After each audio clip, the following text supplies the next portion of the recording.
Hello, good morning. നമ്മുടെ ചെമ്പനീർ പൂവിലേക്ക് എല്ലാവർക്കും സ്വാഗതം. അപ്പോൾ ഇന്നത്തെ ചെമ്പനീർ പൂവിൻ്റെ കഥ എന്താണെന്ന് വെച്ച് കഴിഞ്ഞാൽ, നമ്മുടെ അച്ചമ്മ പറഞ്ഞിട്ട് ചന്ദ്ര 3 മരുമക്കളെയും ഒന്നിച്ച് കാണണം, വെവ്വേറെ അവരെ കാണരുതെന്നൊക്കെ പറയുകയാണ്. അതുകൊണ്ട് വർഷയ്ക്ക് മാത്രം ചോറ് വാരി കൊടുക്കാൻ പറ്റില്ല, മറ്റ് 2 മരുമക്കൾക്കും കൂടി ചോറ് വാരി കൊടുക്കണം എന്ന് പറയുകയാണ് കേട്ടോ. അപ്പോൾ ചന്ദ്ര അങ്ങനെ മടിച്ച് നിൽക്കുകയാണ്. അപ്പോൾ കൊടുക്ക് എന്ന് പറയും അച്ചമ്മ. അപ്പോൾ പിന്നെ ഒരു നിവർത്തിയില്ല, അച്ചമ്മയല്ലേ പറയേണ്ട, ഒരു നിവർത്തിയില്ല.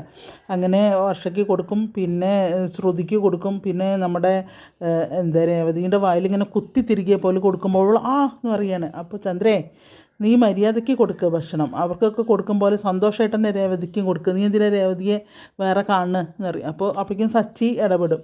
അപ്പോൾ സച്ചി എന്തോ പറയുമ്പോൾ പറയും, വേണ്ട നീ നിർത്ത് എന്ന് പറയും രവി. അപ്പോൾ അതുപോലെ പറയും, എടാ സച്ചി ഇത് പറയും, എന്താണെന്നറിയാം, എടാ ഓടിപ്പോയന്മാരെ, നിങ്ങൾ വേണമെങ്കിൽ വീഡിയോ എടുത്ത് വെച്ചോ, ഇതൊക്കെ അപൂർവങ്ങളായ കാഴ്ചയാണ്, ഇതൊന്നും ഒരിക്കലും കാണാൻ പറ്റില്ല, അതുകൊണ്ട് വേണമെങ്കിൽ ഇതൊക്കെ വീഡിയോ എടുത്ത് വെച്ചോ എന്നിങ്ങനെ പറയും.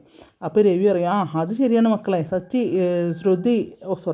സുധി, ശ്രീകാന്തേ ഒക്കെ വീഡിയോ എടുത്ത് വെച്ചോന്ന് പറയും. അങ്ങനെ അവർ രണ്ടാളും കൂടെ നിന്നിട്ട് ചോറുണ്ണുമ്പോഴേ ഒരു പണി എടുക്കുന്നത് ഇഷ്ടമല്ല, ഇനിയിപ്പോൾ ചോറുണ്ണതിൻ്റെ കൂടെ ഇതും കൂടെ ചെയ്യണോ എന്നിട്ട് ഇങ്ങനെ സുധി വീഡിയോ എടുത്ത് വെക്കുകയാണ് കേട്ടോ. അങ്ങനെ ഈ വീഡിയോസൊക്കെ അങ്ങനെ പിടിക്കുക. അപ്പോൾ അങ്ങനെ നിവർത്തിയില്ലാണ്ട് മറ്റവർക്ക് രണ്ടർക്കും നല്ല സന്തോഷമായിട്ട് വാരി കൊടുക്കും. ഇതിന് മാത്രം അങ്ങനെ ദേഷ്യം പിടിച്ച പോലെയാണ് ഭക്ഷണം വാരി കൊടുക്കുന്നതൊക്കെ കേട്ടോ. അപ്പോൾ അതൊക്കെ കഴിഞ്ഞ് എല്ലാവരും കൂടെ ഇരുന്നിങ്ങനെ ഹാളിൽ ഇങ്ങനെ സംസാരിക്കുകയാണ്. അപ്പോൾ അത് നമ്മുടെ വർഷയും ശ്രുതിയും കൂടെ നിന്നിട്ട് ഇങ്ങനെ സംസാരിക്കുക. അപ്പോൾ പറയും, നാളെ നിൻ്റെ ഇളയച്ചൻ വരുമല്ലോ അല്ലേ നോക്കുമ്പോൾ വരും. അപ്പോൾ അവളിങ്ങനെ മനസ്സ് പറയും, ദൈവമേ വരുമോ, ഞാനാകെ നാണം കെടുമോ, ഞാൻ കൊടുത്ത സാധനങ്ങളൊക്കെ ആയിട്ട് ആൾ മുങ്ങുമോ, അയാളാണെങ്കിൽ ആദ്യമായിട്ട് കാണുകയാണേനും, ഞാൻ കൊടുത്ത കഴിച്ചതിനും അതും ഇതൊക്കെ ആയിട്ട് അയാൾ മുങ്ങുമോ, വന്നാൽ മതിയായിരുന്നു എന്നങ്ങനെ പറയുക. നീ എന്താ ആലോചിക്കണേ, നീ എനിക്ക് ഇവിടെ ഒട്ടും കംഫർട്ടല്ലേ എന്നൊക്കെ, ഈ റൂമൊക്കെ ചെറുതായതുകൊണ്ടാണോ എന്നൊക്കെ ചോദിക്കുകയാണേ നമ്മളെ സുധി. അപ്പോൾ പറയും, അല്ലല്ല, എനിക്ക് സന്തോഷമുള്ളൂ, എനിക്ക് ഈ വീട് ഇഷ്ടമായി, നല്ല വീടാണ് എന്നൊക്കെ ഇങ്ങനെ പറയുകയാണ് കേട്ടോ ശ്രുതി.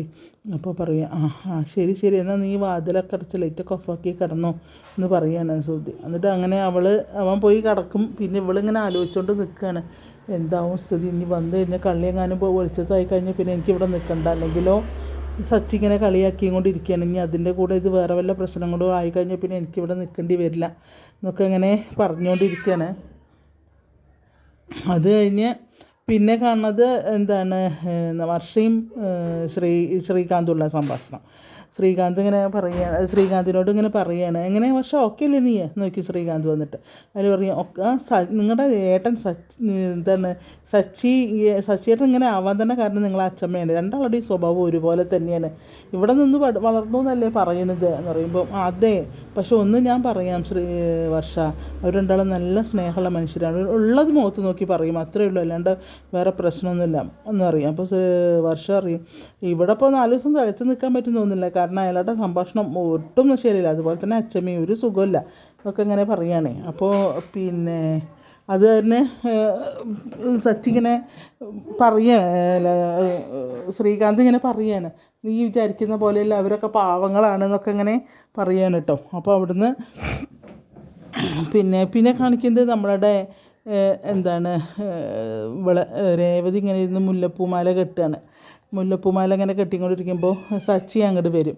സച്ചി അങ്ങോട്ട് വന്നു കഴിഞ്ഞിട്ട് പറയുകയാണ്, നീ ഇപ്പോൾ തന്നെ മാല കെട്ടണം വയ്ക്കുമ്പോൾ അതെ മാല കെട്ടുകയാണെന്ന് പറയും. അപ്പോഴേക്കും അച്ചമ്മയും രവിയും കൂടെ അങ്ങോട്ട് വരും. അപ്പോൾ അവർ പറയും, നമുക്ക് ഇപ്പോൾ തന്നെ വേണോ മോളെ പൂമാല, നിങ്ങൾ പോയി കിടക്കാൻ നോക്ക്, അത് നാളെ കെട്ടാമെന്ന് പറയും. അത് വേണ്ട, ഇന്ന് തന്നെ കെട്ടി വെക്കാം എന്ന് പറയുകയാണേ. അപ്പോൾ അവൾ പറയാം, സാറിൽ ഇന്ന് തന്നെ ഇപ്പോൾ തന്നെ കെട്ടി വെക്കാം എന്നിങ്ങനെ പറയുകയാണേ. അപ്പോഴേക്കും ഇവളും വരും, ചന്ദ്രയും വരും. അപ്പോൾ പറയും, നീ നമുക്ക് നല്ല ഭാഗ്യമാണല്ലോ ചന്ദ്രേ എന്ന് പറയും. അപ്പോൾ അങ്ങനെ നോക്കും അച്ഛമ്മയുടെ മുഖത്തേക്ക്, നിൻ്റെ ബ്യൂട്ടി പാർലറിൻ്റെ പേര് ചന്ദ്രമതി ബ്യൂട്ടി പാർലർ എന്നൊക്കെ പൂക്കടയുടെ പേരും അങ്ങനെ ആക്കി എന്ന് പറയും. അതെ, ബ്യൂട്ടി പാർലറിൽ സഹിക്കാം, ഈ പൂക്കടയുടെ പേര് എന്തിനാട്ടത്, എൻ്റെ പേര് എന്തിനാട്ടത് എന്നൊക്കെ ഇങ്ങനെ പറഞ്ഞിട്ട് ദേഷ്യപ്പെടുകയാണ്.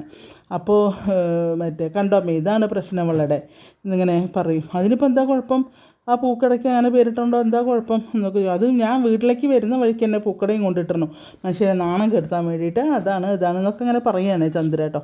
അത് കഴിഞ്ഞ് നോക്കുമ്പോൾ പിന്നെ രേവതി നാളെ എന്താണ് ശ്രുതിയുടെ ഇളയച്ചൻ വരുന്ന സമയത്ത് വീടൊക്കെ നല്ല വൃത്തിയായിട്ടിരിക്കണം, നല്ല ഫുഡ് ഉണ്ടാക്കണം എന്നൊക്കെ ഇങ്ങനെ പറയുക. അപ്പോൾ അച്ഛൻ ചോദിക്കുക എന്താ നിനക്കത് ചെയ്താൽ പോരെ, ഇത് എന്തിനാ രേവതിയോട് പറയുന്നത്, നീയല്ലേ ചെയ്യേണ്ടത് എന്നറിയും. അപ്പോൾ ഒന്നും മിണ്ടില്ല. അപ്പോഴേക്കും നമ്മുടെ എന്താ പറയുക ശ്രുതി ഇതൊക്കെ കേട്ട് ഒരു മഗ്ഗിൽ വെള്ളം പിടിച്ചിട്ട് അവിടെ അങ്ങനെ നിൽക്കുന്നുണ്ട്, പിന്നെ ജഗ്ഗിൽ വെള്ളം പിടിച്ചിട്ട് നിൽക്കുകയാണ്. അപ്പോൾ മോളെ രവിയൊക്കെ നാളെ വരില്ലേ ഇളയച്ചെന്ന് പറയുമ്പോൾ വരും, തീർച്ചയായിട്ടും വരും. കണ്ടില്ലേ അത് നാളെ വരും, അദ്ദേഹം വലിയ ബിസിനസ്സുകാരനാണ്, അപ്പോൾ പിന്നെ അദ്ദേഹത്തിന് അത് ചെയ്യണം ഇത് ചെയ്യണം എന്നൊക്കെ ഇങ്ങനെ പറയുകയാണ് കേട്ടോ. വരട്ടെ എന്ന് പറയും. അപ്പോൾ നീയൊന്നും ഉണ്ടാതിരുന്നാൽ മതി എന്ന് പറയും സച്ചിയോട്.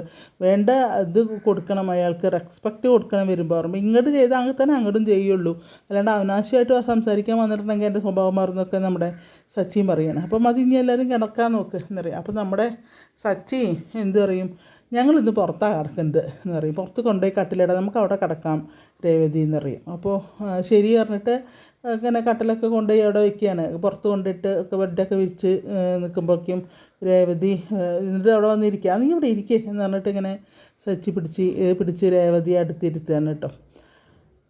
അപ്പോൾ രേവതി എന്നിട്ട് ഇങ്ങനെ ചോദിക്കുക, പറയും നല്ല കാറ്റ്, നല്ല പിന്നെ നിലാവ് എന്ന് പറയും. നിലാവൊന്നുമില്ല, അമാവാസ്യല്ലേ, അപ്പോൾ ഇങ്ങനെ നിലാവ് ഉണ്ടാവുക, നിലാവൊന്നുമില്ല എന്ന് പറയും. അപ്പോൾ പറയും എന്നല്ല നമുക്ക് നിലാവ് വേണ്ട, കാറ്റില്ലേ, നിലാവ് നമുക്ക് ഉണ്ടാക്കാൻ അറിയും, എങ്ങനെ ഉണ്ടാക്കുക എന്ന് നോക്കിയാൽ അതൊക്കെ ഉണ്ട് എന്ന് പറയും. അങ്ങനെ അവിടുന്ന് അങ്ങോട്ട് അകത്തേക്ക് ഇങ്ങനെ പോവുകയാണ്. അകത്തേക്ക് പോയി കഴിഞ്ഞ് വലിയൊരു കുടയൊക്കെ ആയിട്ട് വന്ന് അത് കട്ടിലിൻ്റെ മുകളിൽ കെട്ടി വയ്ക്കും. അപ്പോൾ കെട്ടി വെച്ചിട്ട് ഇനിയിപ്പോൾ നിലാവ് വേണ്ടേ, നിലാവിന് എന്താ ചെയ്യുക ചോദിക്കുക. അപ്പോൾ മൊബൈൽ ഓണാക്കിയിട്ട് ഈ കുടേൻ്റെ ഉള്ളിൽ കൊണ്ടുവച്ചിട്ട് അതിൻ്റെ ഫ്ലാഷ് മുകളിലേക്കാക്കി വെച്ചിട്ട് അങ്ങനെ നിലാവുമായി. അങ്ങനെ അവിടുന്ന് ഓരോരോ വർത്തമാനങ്ങളൊക്കെ പറഞ്ഞിട്ട് പിന്നെ എന്താണ് എനിക്ക് ഒരു പാട്ട് പാടാനൊക്കെ തോന്നുന്നുണ്ടറിയാം. അങ്ങനെ ഒരു പാട്ടൊക്കെ പാടി സച്ചി പൊന്നിൽ കുളിച്ചു നിന്നു, ചന്ദ്രിക വസന്തം എന്നൊക്കെയുള്ള പാട്ടൊക്കെ പാടി മറക്കുകയാണ് അവിടെ. അപ്പോൾ അവൾ പറയുന്നുണ്ട്, അവളും കൂടെ പാടുകയാണ്, രണ്ടാളും കൂടെ ഒരു ഡ്യൂറ്റൊക്കെ പാടി. അങ്ങനെ നേരം വെളുക്കുമ്പോൾ പിന്നെ എന്താണ് നമ്മൾ രേവതി ബെഡൊക്കെ മടക്കി ഷീറ്റൊക്കെ മടക്കി വയ്ക്കുമ്പോഴേക്കും കുറേ പെണ്ണുങ്ങൾ, അയൽവക്കത്തെ പെണ്ണുങ്ങൾ കോടയൊക്കെ ആയിട്ടാണ് വരുന്നത്. അപ്പോൾ പറയും രേവതി എന്താണ് നിന്നോടൊരു കാര്യം ചോദിക്കാൻ വേണ്ടി വന്നതാണ് എന്ന് പറയും. അപ്പോൾ പറയും എന്ത് കാര്യം എന്ന് ചോദിക്കട്ടോ. അത് പിന്നെ എന്ന് പറയുമ്പോഴേക്കും അച്ഛമ്മ വരും. അപ്പോൾ പറയും നിങ്ങൾക്ക് എന്ത് കാര്യം ചോദിക്കാനുള്ളത് രേവതിയോട്, ഈ നേരം വിളിക്കുമ്പോൾ എന്താ നിങ്ങൾ കൊടയൊക്കെ ആയിട്ട് വന്നെന്ന് എന്ന് പറയും. അപ്പോൾ പറയും അത് അച്ഛമ്മോട് അല്ല, കാലാവധി അമ്മോട് പറയാനുള്ളതല്ല, ഞങ്ങളൊക്കെ യങ്ങേഴ്സല്ലേ, യൂത്തന്മാരല്ലേ, അത് ഞങ്ങൾക്ക് നേരിട്ട് സംസാരിക്കുന്നത് എന്താ ചെറുപ്പക്കാരല്ലേ, അപ്പോൾ ഞങ്ങൾക്ക് നേരെ സംസാരിക്കാനാണെന്ന് പറയും. അങ്ങനെയാണെങ്കിൽ നിങ്ങളൊന്ന് എന്നോട് പറയാത്ത കാര്യങ്ങൾ അവളോടും പറയണ്ട, നിങ്ങളങ്ങനെ സംസാരിക്കണ്ട എന്നൊക്കെ പറയാണ്. അല്ല അപ്പോൾ ഒന്ന് പോയി എല്ലാവരും പോയി നീ വേഗം അവരോട് സംസാരിക്കേണ്ടെന്ന് പറയും. എന്നിട്ട് അവരൊക്കെയാണ് പറഞ്ഞയച്ചിട്ട് പിന്നെ അച്ഛമ്മ വിളിക്ക് വരുമ്പോൾ പിന്നെ അവർ ഓടിയും കൊണ്ട് വരികയാണേ. അവർ ഓടിയും കൊണ്ട് വന്നിട്ട് പിന്നെ ചോദിക്കുകയാണ് എന്താണ്. അച്ഛമ്മ പോകുമ്പോൾ പിന്നെ അവർ വരികയാണ്. അപ്പോൾ പറയും എന്താണ് ഞങ്ങളുടെ ഭർത്താക്കന്മാരൊക്കെ പുറത്ത് കിടക്കുമ്പോൾ ഞങ്ങൾ കിടക്കാറില്ല, നാണക്കേട് കൊണ്ട്. ഇനിയിപ്പോൾ അതിൻ്റെ ആവശ്യമില്ലല്ലോ, നിങ്ങൾ രണ്ടാളും നന്നായി പാട്ടൊക്കെ പാടി, അപ്പോൾ ഈ കുടൽ നിവർത്തി വെച്ചു അതൊക്കെ, അപ്പോൾ എങ്ങനെ ഈ നിലാവ് ഉണ്ടാക്കുന്നത് എന്നൊക്കെ. ഇപ്പോൾ നിലാവിന് എന്താ ചെയ്തതെന്ന് പറയുമ്പോൾ ഒക്കെ നിങ്ങൾ വേഗം പോകും, അച്ഛമ്മ കേൾക്കും, അച്ഛമ്മ കേട്ടാൽ മോശമാണ് എന്നൊക്കെ പറയും. അപ്പോൾ പറയൂ രേവതി പറയെന്ന് പറയും. അല്ലെങ്കിൽ നീ പറയണേ, ഞങ്ങൾ സച്ചിയോട് പറയാമെന്ന് പറയും. അപ്പോൾ പറയും സച്ചിയോട് പറയാമെന്ന് പറയുമ്പോൾ പിന്നെ അപ്പോഴേക്കും സച്ചി എന്താണെന്ന് വെച്ചിട്ട് ഇങ്ങോട്ട് വരികയാണേ. അപ്പോൾ പറയും സച്ചി നീ വന്നോ, സച്ചി ഇന്നലത്തെ പാട്ടൊക്കെ ഞങ്ങൾ കേട്ട് പറയുമ്പോൾ അയ്യേ എന്നൊക്കെ പറയട്ടോ അവൻ. അപ്പോൾ പറയും പൂക്കോട്ടയൊക്കെ നിവർത്തി വെച്ച് ഞങ്ങളൊക്കെ പുറത്താണ് കിടക്കാൻ പോകുന്നത്, ഇതുവരെ ഞങ്ങൾക്കൊരു നാണക്കേടായിരുന്നു, ഇനി ഞങ്ങളും ഞങ്ങളുടെ ഭർത്താക്കന്മാരുടെ കൂടെ പുറത്താണ് കിടക്കുക, അപ്പോൾ ഈ കുടയൊക്കെ നിവർത്തി നിങ്ങൾ ഇതാക്കി എങ്ങനെ ഇപ്പോൾ ഈ നിലാവുണ്ടാക്കിയത് എന്നൊക്കെ ഇങ്ങനെ ചോദിക്കുക പെണ്ണുങ്ങൾ. അത് പിന്നെ എന്നൊക്കെ പറയും കേട്ടോ. അതിൽ പറയും അതൊക്കെ ഒരു ഐഡിയ ആണെന്നൊക്കെ പറയുകയാണ്. അപ്പോഴേക്കും അച്ഛമ്മ വന്നിട്ട് വിളിക്കും, നിങ്ങൾ പോയില്ലേ ഇതുവരെ, പോയേ നിങ്ങൾ പോയേട്ടാ, നിങ്ങളിട്ട് കയറി ഭാഗത്തേക്ക്, പിന്നെ സച്ചി അവരോട് സംസാരിക്കാൻ നിൽക്കണ്ട, നിങ്ങൾ പോയെന്നൊക്കെ പറഞ്ഞിട്ട് അച്ഛമ്മ ഇങ്ങനെ ചാടി കളിക്കുന്നുണ്ട്. അപ്പോൾ അവസാനം പറ സച്ചി എന്നൊക്കെ പറയാം, അതൊക്കെ ഒരു കഥയാണ് എന്നിങ്ങനെ പറയുകയാണ് കേട്ടോ. അവസാനം എന്ത് ചെയ്യും, സച്ചിനെ വിളിച്ചിട്ട് എല്ലാവരും കൂടെ അവരങ്ങനെ അകത്തേക്ക് പോവുകയാണ്. അപ്പോൾ പിന്നെ ഞങ്ങൾ കണ്ടുപിടിച്ചോളാം എന്നറിയാം. അപ്പോൾ കുടയൊക്കെ അങ്ങനെ നിവർത്തിയിട്ടാണ് അവർ നിൽക്കുന്നത്. അങ്ങനെയാണ് ഇന്നത്തെ നമ്മളുടെ ചെമ്പന്നീർ പൂവിൻ്റെ കഥ പോണത്. എന്തായാലും വലിയ ഒരിതില്ല ഇന്നത്തെ ഈ പുലി വരുന്നേന്ന് പറഞ്ഞ പോലെ ഇവളുടെ ഇളയച്ചനെ കാത്തിരിക്കുകയാണ് എന്തായാലും എല്ലാവരും വരുന്നത് കാണാൻ വേണ്ടിയിട്ട്. അപ്പോൾ നാളെയാവും നമ്മൾ ഇളയച്ചൻ ലാൻഡ് ചെയ്യുന്നത്. അപ്പോൾ ഇന്നത്തെ ലാൻഡ് ചെയ്യൽ കഴിഞ്ഞു. അപ്പോൾ തിങ്കളാഴ്ച വരാമെന്ന് വിചാരിച്ചിട്ടായിരിക്കാം. ഓക്കെ, അപ്പോൾ എല്ലാവരും മിസ് ചെയ്യേണ്ട കാണുക. ഓക്കെ, ചെമ്പനീർ പൂവ്. പിന്നെ ഒരു ജസ്റ്റ് ഒരു ഇതായിട്ടേ ഞാൻ പറഞ്ഞിട്ടുള്ളൂ കഥ, കാരണം എനിക്ക് അതിൻ്റെ പ്രമോ ശരിക്കും കിട്ടിയിട്ടില്ല. അപ്പോൾ ഫോട്ടോസൊക്കെ ഞാൻ ഇന്നലത്തെ മിനിഞ്ഞാത്തൊക്കെ അഡ്ജസ്റ്റ് ചെയ്തിട്ട് ഇട്ടിരിക്കുന്നുണ്ട് കേട്ടോ. അത് നിങ്ങൾക്കിത് കണ്ടാൽ തന്നെ തോന്നും ഞാനത് അങ്ങോട്ട് പറഞ്ഞത് നിങ്ങൾക്കൊരു മിസ്റ്റേക്ക് വേണ്ടെന്ന് വിചാരിച്ചിട്ടാണ് കേട്ടോ. അപ്പോൾ അതുപോലെ എന്താ പറയുക, എൻ്റെ രാധാസുമലി കിച്ചണിലെ കഥകളൊക്കെ നിങ്ങൾക്ക് ഇഷ്ടപ്പെടുകയാണെങ്കിൽ നിങ്ങളതിന് ഒന്ന് സബ്സ്ക്രൈബ് ചെയ്ത് കേട്ടോ. സബ്സ്ക്രൈബ് ചെയ്യാത്തവരാണ് സബ്സ്ക്രൈബ് ചെയ്താൽ ബെല്ലൈക്കണൊക്കെ ഒന്ന് അമർത്തി പിന്നെ ഒരു ലൈക്കും കമൻറ്റൊക്കെ തന്നാൽ വളരെ സന്തോഷമായിരുന്നു. പിന്നെ അതുപോലെ തന്നെ തുടർന്നും എൻ്റെ കഥകൾ കേൾക്കണം. ഇന്നിപ്പോൾ ഞാൻ ഒരു വെറുതെ കാഷ്വലായിട്ടൊന്ന് പറഞ്ഞിട്ടൊന്ന് മാത്രം, പക്ഷേ ഇതായിട്ടില്ല, ശരിക്കുള്ളൊരു ഇതല്ല അത്. ഓക്കെ, അതുകൊണ്ട് എന്നാലും ആരും മിസ് ചെയ്യണ്ട കാണണേ. Okay, thank you. എന്തായാലും ഒരു ദിവസം നല്ലൊരു ദിവസമാവട്ടെ. എല്ലാവരുടെയും ആഗ്രഹങ്ങളും സ്വപ്നങ്ങളൊക്കെ സാക്ഷാത്കരിക്കുന്ന ദിവസമാവട്ടെ. നല്ലൊരു ഞായറാഴ്ച എല്ലാവർക്കും നേരുന്നു. Thank you.